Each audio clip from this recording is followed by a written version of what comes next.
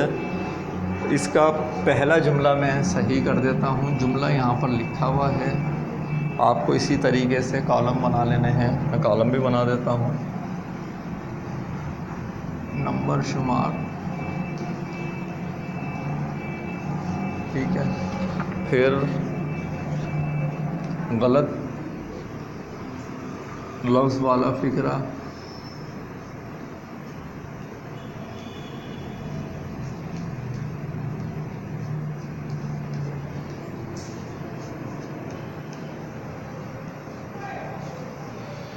صحیح لفظ۔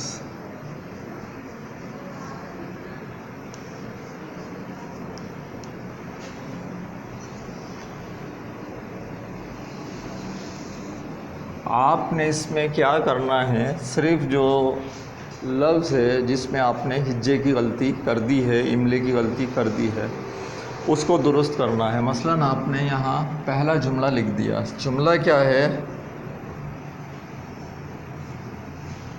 ہو میرا کام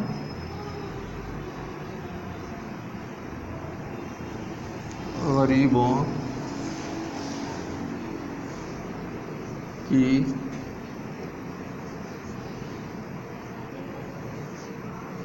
حمایت کرنا۔ یہ جملہ ہے۔ اب اس جملے میں جو غلطی ہے اگر آپ دیکھیں، یہ تو ہے، یہ جو ہے حمایت، جب ہم حمایت لکھتے ہیں تو یہ والا ہے استعمال نہیں ہوتا ہے، بلکہ حلوے والا ہے استعمال ہوتا ہے، جس ہے سے ہم حلوہ لکھتے ہیں۔ تو آپ نے اس کے نیچے لائن کھینچی اور سامنے صحیح کر کے کیا کرا، حمایت۔ ٹھیک ہے بچوں، تو یہ آپ کے پاس یہاں پر ٹوٹل 10 جملے ہیں، 10 میں سے ایک تو میں نے کر دیا ہے مثال میں آپ کو، باقی کے 9 جملے آپ ہوم ورک میں پورا کر کے لائیں گے۔ ہم انشاءاللہ اگلے لیکچر میں اس سبق کا بقیہ حصہ پڑھیں گے۔ اللہ حافظ۔